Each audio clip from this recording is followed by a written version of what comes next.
El juego del príncipe. Saga El príncipe cautivo 2. C.S. Pacat. Capítulo 1. Las sombras se alargaban con la puesta de sol mientras cabalgaban y el horizonte lo teñía todo de rojo. Chastillon era una torre imponente, una masa circular y oscura que se erguía contra el cielo. Era enorme y antigua, como los castillos de más al sur, Ravenel y Fortaine, construidos para resistir un asedio agresivo. Damen contempló el paisaje con preocupación. Le resultaba imposible mirar el camino sin ver el castillo de Marlas a lo lejos, flanqueado por vastos campos rojos. «Es zona de caza», dijo Orland, al confundir la naturaleza de su mirada. «A ver si te atreves a huir aquí». No dijo nada. No estaba allí para correr. Estar libre de las cadenas y cabalgar con un ejército de soldados berecianos por voluntad propia era una sensación extraña. Un día a caballo, incluso al ritmo lento de los carros por una agradable campiña, a finales de la primavera, era suficiente para juzgar la calidad de una compañía. Govard hizo muy poca cosa aparte de permanecer sentado. Era un bulto impersonal encima de la grupa que meneaba su musculoso caballo. Quienquiera que hubiese capitaneado a estos hombres previamente los había entrenado para poseer una formación impecable durante el largo camino. Su disciplina era un poco sorprendente. Damen se preguntó si podrían mantener la formación en combate. Si pudiesen, habría algo de esperanza, aunque, en realidad, el motivo de su buen humor tenía más que ver con el aire libre, la luz del sol y la sensación de libertad que experimentó al recibir un caballo y una espada. Ni siquiera el peso del collar y las esposas de oro que llevaba en el cuello y en las muñecas podrían apagarlo. Los criados salieron a su encuentro con la misma organización que si hubiese llegado un destacamento importante. Los hombres del regente, que supuestamente estaban apostados en Chastillon aguardando la llegada del príncipe, no se veían por ninguna parte. Había 50 caballos que llevar a los establos, 50 armaduras y arreos que desatar y 50 alojamientos que preparar en el cuartel. Y eso eran solo los soldados, sin contar a los sirvientes y los carros. Pero, en el enorme patio, el destacamento del príncipe parecía pequeño e insignificante. Chastillon era lo bastante grande como para albergar a 50 hombres, como si este fuese un número insignificante. Nadie estaba levantando tiendas. Los hombres dormirían en el cuartel, Laurent en la fortaleza. Laurent se bajó de la silla, se quitó los guantes de montar, se los metió en el cinturón y dirigió su atención al castillo. Govard gritó algunas órdenes.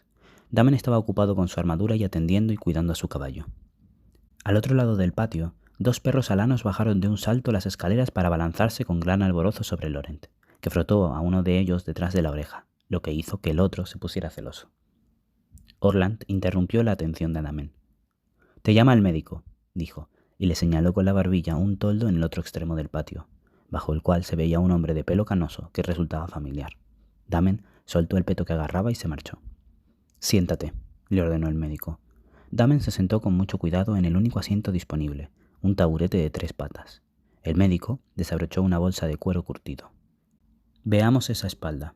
Está bien. ¿Después de un día en silla? ¿Con la armadura?», preguntó el médico. «Sí. Quítate la camisa», le exigió el galeno. La mirada del médico era implacable. Al cabo de un buen rato, Damen se llevó las manos a la espalda, obedeció y dejó sus anchos hombros a la vista. Estaba bien. Su espalda se había curado lo bastante como para que nuevas cicatrices sustituyeran a las antiguas heridas. Damen estiró el cuello para intentar echar una ojeada, pero, como no era un búho, no vio casi nada. Paró antes de que le diese un tirón en el cuello. El médico rebuscó en la bolsa y sacó uno de sus múltiples ungüentos. «¿Un masaje? Es un bálsamo curativo. Debes aplicártelo todas las noches. A la larga, hará que las cicatrices desaparezcan ligeramente». Era más de lo que esperaba. «¿Es un cosmético?» «Me dijeron que serías difícil. A ver, cuanto mejor se cure, menos rígida notarás la espalda, tanto ahora como más adelante en tu vida, de modo que blandirás mejor la espada y matarás a mucha más gente. Me aseguraron que responderías a ese argumento», explicó el hombre. «El príncipe», concluyó Damen. «¿Cómo no? Todos esos delicados cuidados en su espalda eran como aliviar un beso en la mejilla colorada de una bofetada». Damen se enfureció porque tenía razón.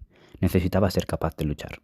La pomada era fresca y perfumada, y ayudaba a mitigar las secuelas de un largo día a caballo. Uno a uno, los músculos de Damen se relajaron. Inclinó el cuello hacia adelante, y el pelo le tapó un poco la cara. Su respiración se calmó. El médico trabajaba con manos eficientes. «No sé cómo te llamas», admitió Damen. «No lo recuerdas. Navegabas entre la consciencia y la inconsciencia la noche que nos conocimos. 1 o 2 latigazos más, a lo mejor no hubieses visto la luz del día». No fue para tanto, resopló Damen. El médico le dedicó una mirada extraña. Me llamo Paschal, contestó finalmente. Paschal, repitió Damen. ¿Es la primera vez que viajas con tropas en campaña? No, fui médico del rey. Cuidé de los caídos en Marlas y Saint-Pélier. Se hizo el silencio. Damen quería preguntarle qué sabía de los hombres del regente, pero no dijo nada. Se limitó a sostener la camisa arrugada entre las manos. El galeno continuó masajeándole la espalda, lenta y metódicamente. Yo luché en Marlas, confesó Damen. Me lo imaginaba. Otro silencio. Damen veía el suelo que había debajo del toldo. Era de tierra compacta en vez de piedra. Se fijó en una rozadura, la punta rota de una hoja seca. Finalmente, las manos terminaron y abandonaron su espalda. Fuera, el patio se había vaciado. Los hombres de Lorent eran eficientes. Damen se levantó y sacudió la camisa. Si serviste al rey, dijo Damen, ¿por qué ahora estás en la casa del príncipe y no en la de su tío? Nos encontramos en las situaciones en las que nos ponemos, sentenció Paschal, al tiempo que cerraba la bolsa con un chasquido. Al volver al patio no pudo presentarse ante Govard, que había desaparecido, pero sí ante Jord, que dirigía el tráfico. ¿Sabes leer y escribir?, le preguntó Jord. Claro, contestó Damen. Entonces se detuvo. Jord no se percató. No se ha avanzado casi nada en los preparativos de mañana. El príncipe dice que no nos iremos sin un arsenal completo. También dice que no se va a posponer la salida. Haz un inventario de la armería oeste y se lo das al hombre de ahí. Lo señaló. Rochert. Como hacer un inventario completo era una tarea que le llevaría toda la noche, Damen supuso que lo que debía hacer era revisar el inventario actual, que encontró en una hilera de libros encuadernados de cuero. Abrió el primero en busca de las páginas correctas y tuvo una sensación extraña al darse cuenta de que estaba mirando una lista de armas de caza confeccionadas por el príncipe heredero Auguste hacía 7 años. Dispuesta para su Alteza el príncipe heredero Auguste, una equipación de cuchillos de caza, un bastón, 8 puntas de lanza, un arco y cuerdas. No estaba solo en la armería. De algún lugar detrás de los estantes llegó la voz sofisticada de un joven cortesano. Ya habéis oído las órdenes, son del príncipe, dijo. ¿Por qué tendría que creerte? ¿Eres su mascota?, inquirió una voz más vasta. Pagaría por verlo, apostilló otra. El príncipe tiene hielo en las venas, no folla. Acataremos las órdenes que nos dé el capitán en persona, aclaró otra. ¿Cómo osas hablar así del príncipe? Elige un arma. ¡Que elijas un arma, ahora! Te vas a hacer daño, cachorrito. Si eres demasiado cobarde para... empezó el cortesano, y antes de que dijese ni la mitad de la frase, Damen cogió una espada y salió. Dobló la esquina justo a tiempo para ver a uno de los 3 hombres con la librea del regente retroceder, balancearse y golpear al cortesano con fuerza en el rostro. El cortesano no era tal. Era el joven soldado cuyo nombre Lorent le había mencionado antes secamente a Jord. Les diré a los criados que duerman con las piernas cerradas. Y a Aymeric. Aymeric se tambaleó hacia atrás y se dio con la pared. Se deslizó desde la mitad para abajo, mientras abría y cerraba los ojos con pestañeos estupefactos. Le sangraba la nariz. Los 3 hombres vieron a Damen. Eso lo callará, reconoció Damen. ¿Y si lo dejáis estar y me lo llevo de vuelta al cuartel? No fue el tamaño de Damen lo que los detuvo. No fue la espada que tenía en la mano con aire despreocupado. Si aquellos hombres de verdad hubiesen querido pelear, habría espadas de sobra, piezas de armadura que podrían arrojarse y repisas desequilibradas para transformar aquello en una pelea larga y absurda. Pero cuando el líder de los hombres vio el collar de oro de Damen, extendió el brazo y detuvo a los otros. En ese momento, Damen comprendió cómo irían las cosas en aquella campaña. Los hombres del regente tomarían el control. Aymeric y los hombres del príncipe serían los blancos, porque no tenían a nadie con quien quejarse, excepto a Govard, que también los abofetearía. Govard, el matón favorito del regente, enviado allí para mantener a raya a los hombres del príncipe. Pero Damen era diferente. Damen era intocable, pues tenía una línea de comunicación directa con el príncipe. Esperó. Los hombres, reacios a desafiar abiertamente al príncipe, optaron por la discreción. El hombre que había dejado sin sentido a Aymeric asintió despacio y el trío se alejó. Damen los observó partir. Se volvió hacia Aymeric, se fijó en la finura de su piel y en la elegancia de sus muñecas. No era raro que los hijos más jóvenes de la nobleza buscasen un puesto en la Guardia Real para intentarse hacer un hombre, pero por lo que Damen había visto, los hombres de Lorent estaban hechos de una pasta más dura. Era probable que Aymeric estuviera tan fuera de lugar entre ellos como parecía. Le tendió la mano. Aymeric la ignoró y se levantó. ¿Cuántos años tienes? ¿18? 19, repuso Aymeric. Alrededor de la nariz destrozada se veía un rostro aristocrático de huesos finos, cejas oscuras, con una forma preciosa y pestañas largas y negras. Era más guapo de cerca. Reparó en su boca, bonita hasta manchada por la sangre que le caía de la nariz. Nunca es recomendable empezar una pelea, y menos cuando es contra 3 y eres de los que caen al primer puñetazo, le aconsejó. Si me caigo, me vuelvo a levantar. No me da miedo que me golpeen, espetó Aymeric. Bien, porque como insistas en provocar a los hombres del regente, vas a recibir bastantes golpes. Inclina la cabeza hacia atrás. Aymeric lo miró fijamente, con la mano en la nariz llena de sangre. Eres la mascota del príncipe, lo sé todo de ti. Si no vas a inclinar la cabeza hacia atrás, ¿qué tal si vamos a buscar a Pashal para que te dé un ungüento perfumado? El joven no se movió. No aguantaste los latigazos como un hombre. Te fuiste de la lengua y te chivaste al regente. Le pusiste la mano encima. Mancillaste su reputación. Luego intentaste huir y, aún así, intercedió a tu favor, porque nunca entregaría a un miembro de su casa a la regencia, ni siquiera a alguien como tú. Damen se quedó muy quieto. Miró el rostro joven y ensangrentado del chico y se recordó a sí mismo que Aymeric había estado dispuesto a llevarse una paliza de 3 hombres para defender el honor de su príncipe. Lo habría llamado amor juvenil no correspondido si no hubiera sido que había visto el reflejo de algo similar en Jord, en Orland y, a su manera, hasta en la tranquilidad de Pashal. Damen pensó en el revestimiento de marfil y oro que ocultaba una criatura falsa y egoísta en la que no se podía confiar. ¿Por qué le eres tan leal? Yo no soy un renegado canalla queliense, le soltó a Aymeric. Damen entregó el inventario a Rochert y la guardia del príncipe emprendió la tarea de preparar las armas, las armaduras y los carros para partir la mañana siguiente. Era una labor en la que debía haberse ocupado los hombres del regente en su llegada.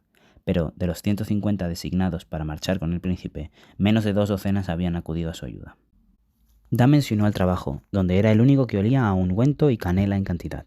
La única contractura que quedaba en su espalda se debía a que el alcaide del castillo había ordenado que se presentase en el torreón cuando acabase. Al cabo de más o menos una hora, Jord lo abordó.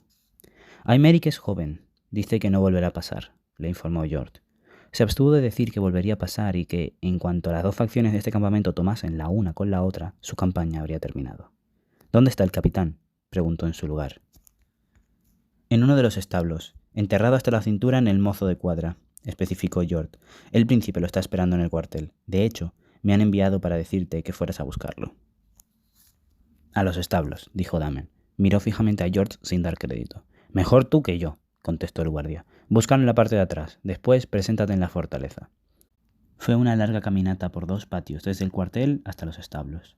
Damen esperaba que Gobart hubiera terminado cuando llegase, pero como no podía ser de otro modo, no había acabado. Los establos contenían los silenciosos ruidos de los caballos durante la noche, pero aún así, Damen lo oyó antes de verlo, los sonidos suaves y rítmicos procedentes de la parte de atrás, tal y como había predicho Jord. Damen comparó la reacción de Gobart a una interrupción con la de Laurent por hacerlo esperar. Empujó la puerta del compartimento. Dentro, no había duda de que Gobart estaba empotrando al mozo de cuadra contra la pared del fondo. Los pantalones del chico estaban hechos un ovillo, arrugados encima de un montón de paja, no lejos de los pies de Damen. Sus piernas, desnudas, estaban muy separadas y tenía la camisa abierta y levantada por la espalda. Su rostro descansaba contra las tablas de madera rugosa. Gobart lo agarraba del pelo con un puño, para que no se moviera de ahí. Él estaba vestido. Se había desatado los pantalones lo justo como para sacarse el miembro. Gobart se detuvo lo suficiente como para mirar de reojo. «¿Qué pasa?», preguntó, y continuó sin pudor. El mozo, al ver a Damen, reaccionó de manera diferente y se revolvió. «¡Para!», suplicó el mozo. «¡Para! ¡Nos está mirando!». Tranquilo, solo es la mascota del príncipe. Gobart tiró de la cabeza del chico hacia atrás para dar énfasis. «El príncipe te reclama», le informó Damen. «Puede esperar», repuso Gobart. «No, no puede». ¿Acaso ha ordenado que deje de penetrar al chico y que vaya a verlo con la polla dura? Gobart sonrió y dejó la vista a los dientes.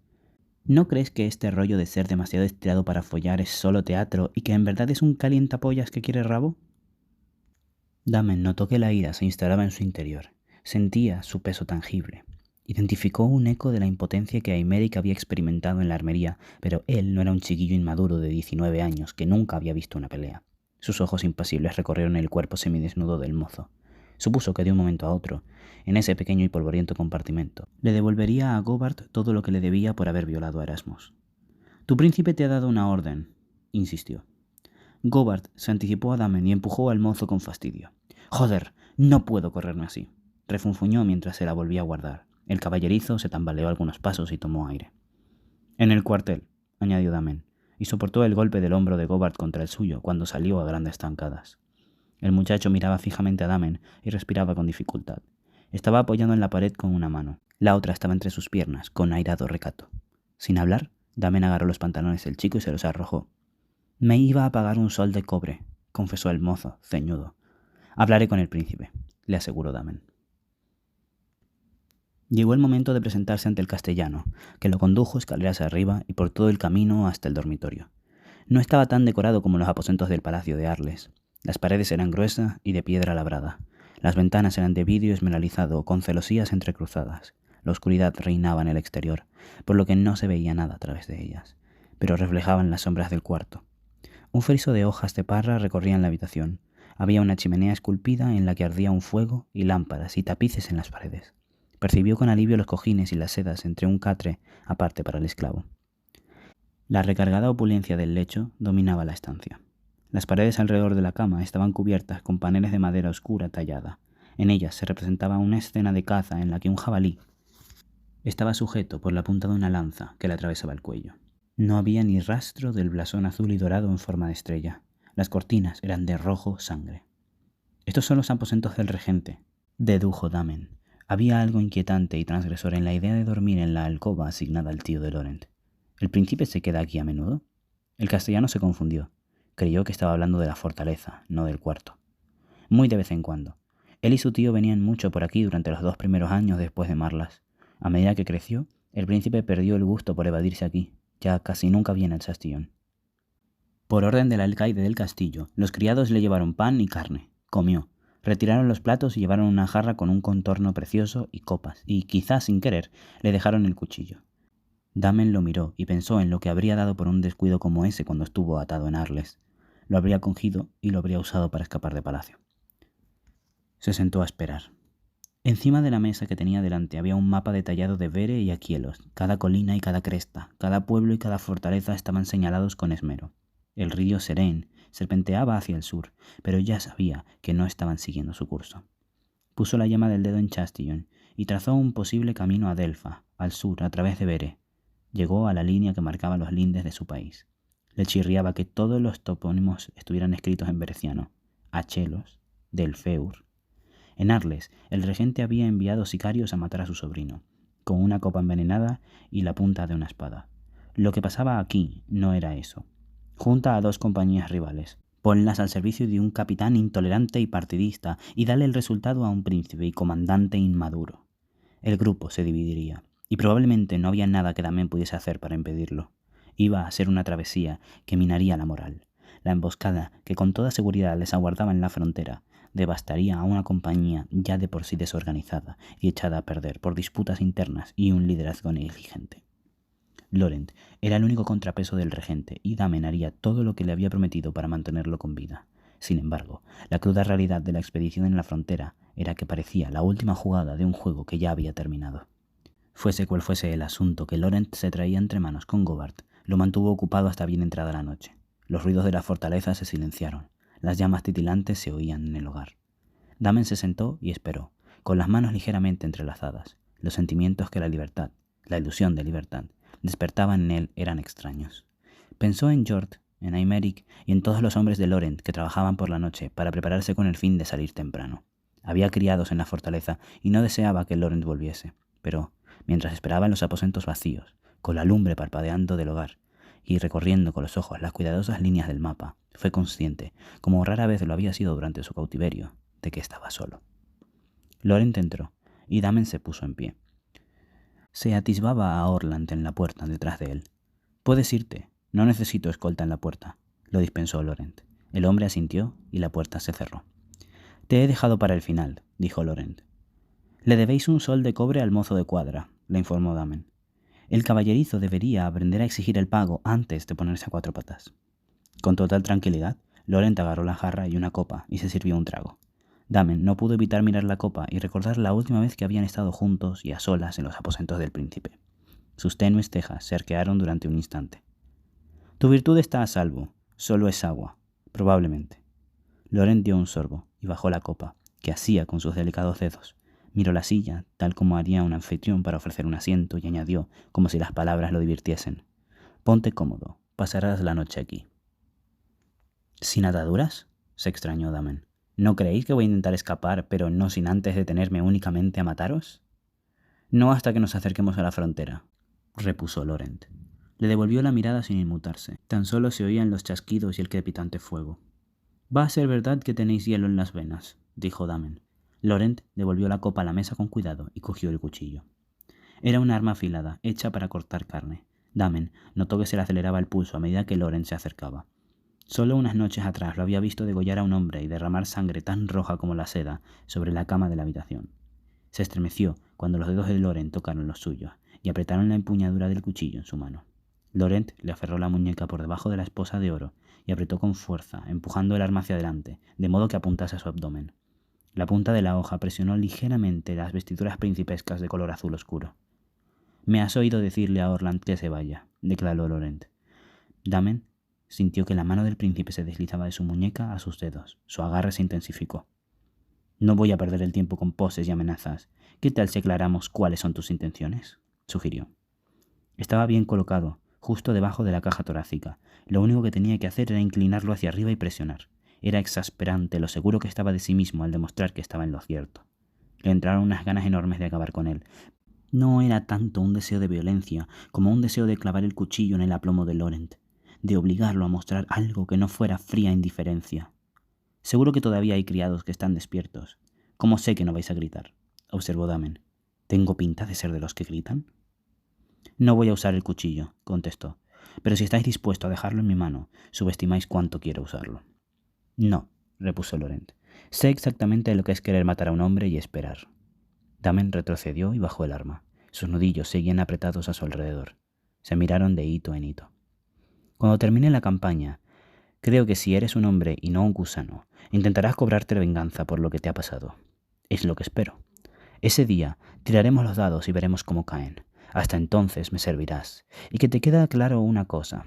Espero que me obedezcas. Estarás bajo mis órdenes. Si te opones a lo que te mande, oiré argumentos razonables en privado. Pero si desobedeces una orden una vez dada, te enviaré de vuelta a la poste hasta que te azoten», explicó Laurent. «¿He desobedecido alguna orden?». El príncipe le dedicó otra mirada larga y extrañamente penetrante. «No», consideró Laurent. «Has sacado a Gobard de los establos para que hiciera sus tareas y has rescatado a Aymeric de una refriega. Tenéis a todos los demás trabajando hasta el alba para preparar la partida de mañana. ¿Qué hago yo aquí?», preguntó Damen. Otra pausa. Laurent volvió a señalar la silla. Esa vez, Damen siguió su sugerencia y se sentó. El príncipe ocupó la silla de enfrente. El mapa, con sus elaborados detalles, estaba desplegado en la mesa que los separaba. «Me dijiste que conocías la zona», le recordó Laurent.